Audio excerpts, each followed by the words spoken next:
Acting 101 with the Little Theater of Winston-Salem. My name is Britt Stone. I am your instructor and the education coordinator for this lovely, lovely theater in our city. So, welcome to the third class. This class is going to be all about character work and focusing on the body with the character. So, remember, that was one of the four main components that an actor needs to focus on in general.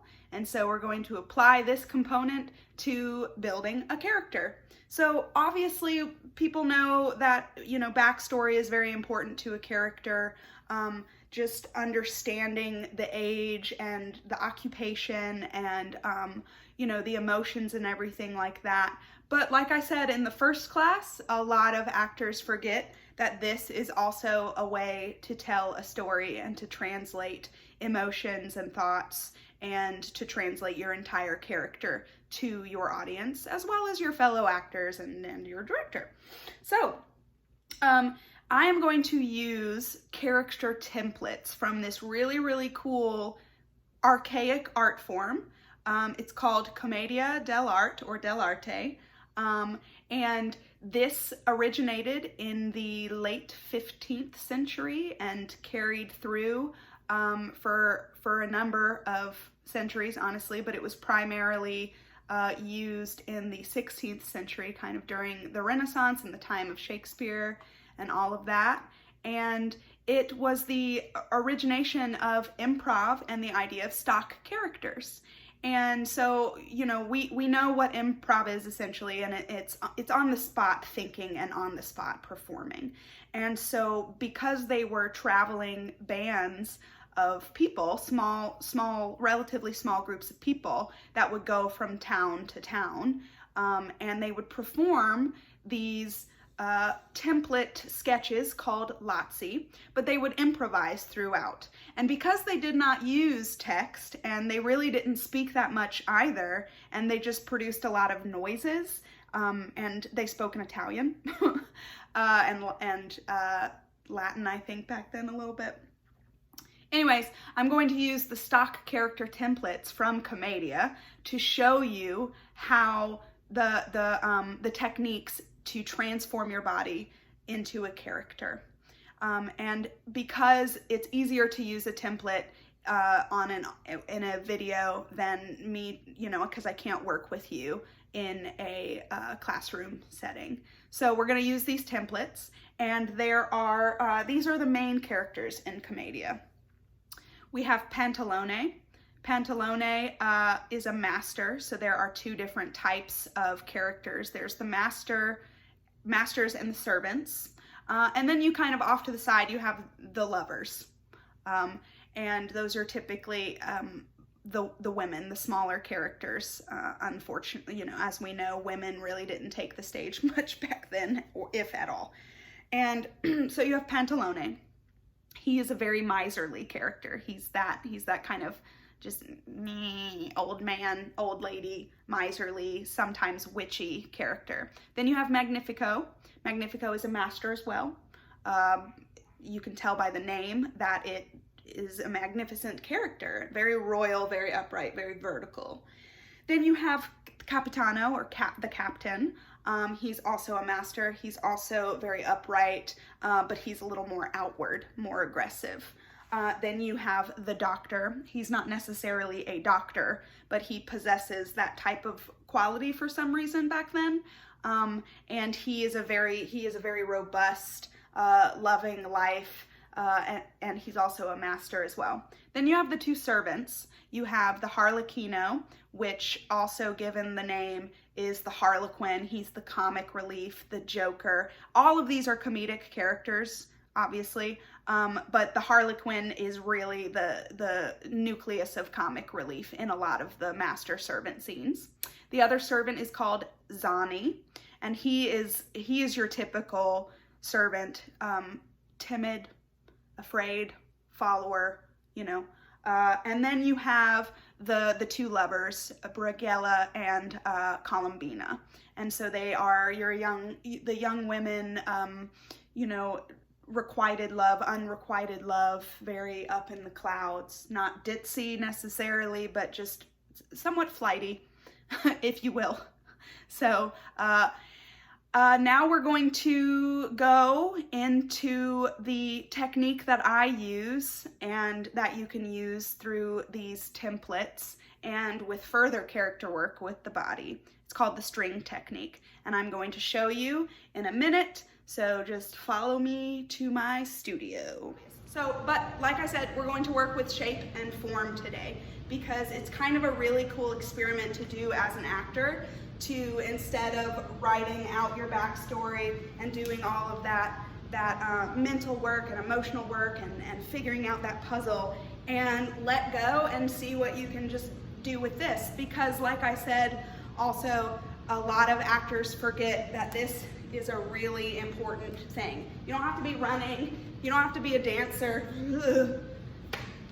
Standing a specific way translates something to the outside world. I am standing very, very specifically. My hips are very open, my shoulders are dropped, but my chest is kind of outward, which essentially means that I'm trying to tell you that I am a confident human being. I'm not. This is called acting. So let's get started.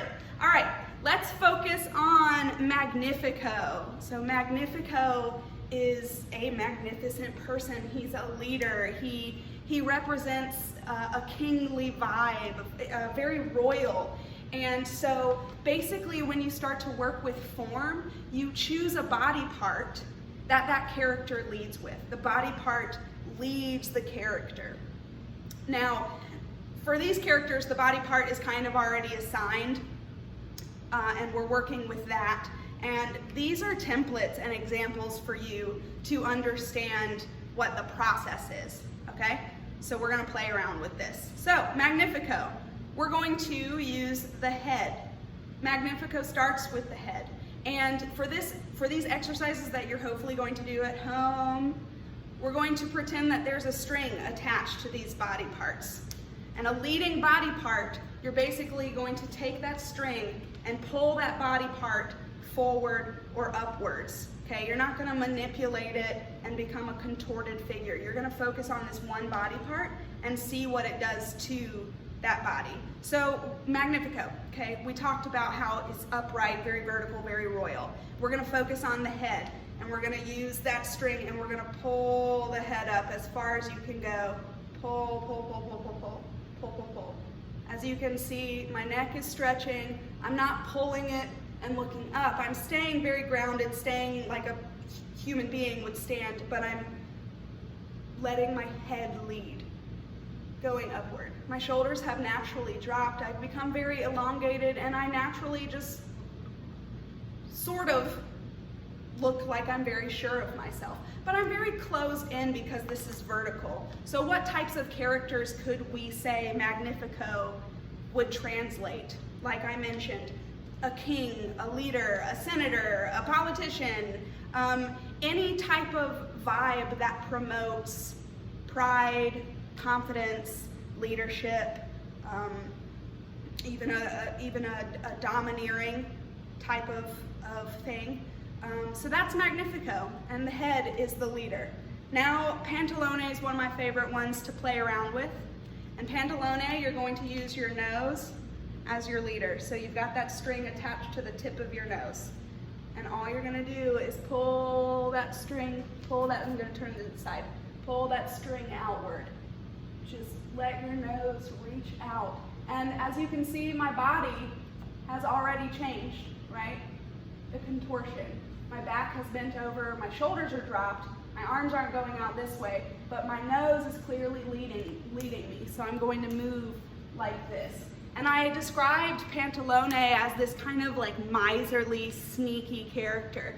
And I want you, as you're doing these exercises, to start really thinking about characters that you've read about in literature and that you've seen in plays and movies that resemble this, okay? So Pantalone, miserly, the nose.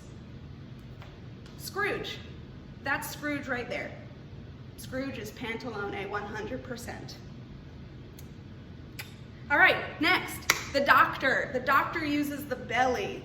I'm I'm gonna look like Santa for a second. The doctor uses the belly. And so we're gonna look at our belly button, stand straight, and we're gonna use that string and we're gonna push out the belly without completely doing this, okay? Don't try to fall backwards. Try to keep your spine upright, but you're gonna, whoa. So you're leading with your belly now, like, Santa. You could be a very creepy, lusty man, you know? The idea of hunger, right, in the belly, that you're searching for something with this. You're always searching for something as an actor. That's called your objective. And this character, the doctor, is searching for something based on his gut, something just very biological. So that could be lust, it could be food, it could be anything like that. Magnifico is searching with his head, very upright, thought-provoked character. Pantalone is searching something with his nose, almost sniffing for something like a scavenger, like a very, very desperate scavenger. All right, now next is Harlequino or Harlequin. Harlequin, like I said, is my favorite. I really like to move, okay? Harlequin, you're gonna use your knees. You lead with your knees. Now, your knees don't go out this way, right? So you're not, like I said, you're either leading forward or upwards. So your knees, the string is attached here, but it's not pulling you that way. You're not, it's pulling you up. So Harlequino is very bouncy, very, very bouncy, very bouncy. And you don't have to jump around to be Harlequino. You can just be like, whoo. Your knees are what's leading you upwards. You're going bouncy, you're going upwards, which usually emotes joy, freedom, a sense of innocence, obviously goofiness and silliness. So Harlequino is your typical like comic relief, goofy character. Zani is kind of the same. He's a servant. Harlequino is a follower. He's the comic relief. Comic relief is usually to the side. It's not necessarily the leading man. Zani, however, is your typical servant. Your typical servant. Now, Zani leads with the shoulders and the feet. So not the knees go like this, but the feet kind of go outward. Shoulders go forward. So you've got two strings. You're pulling your shoulders forward as far as you can. You're hunched over. But instead of being hunched over like Pantalone, where he's searching, he's got something. He's got a motivation. He's looking for something. You're bent inwards. You're not searching for anything, mostly because your character facilitates some level of hopelessness, a sense of I don't deserve anything. Obviously a follower, a servant, somebody that's in the background, rather timid, and just there to follow. Namely, Bob Cratchit. Pantalone, Scrooge, Zani, Bob Cratchit, right there. Very, very, very typical relationship trope. The leader, the follower, the miser, the servant, okay?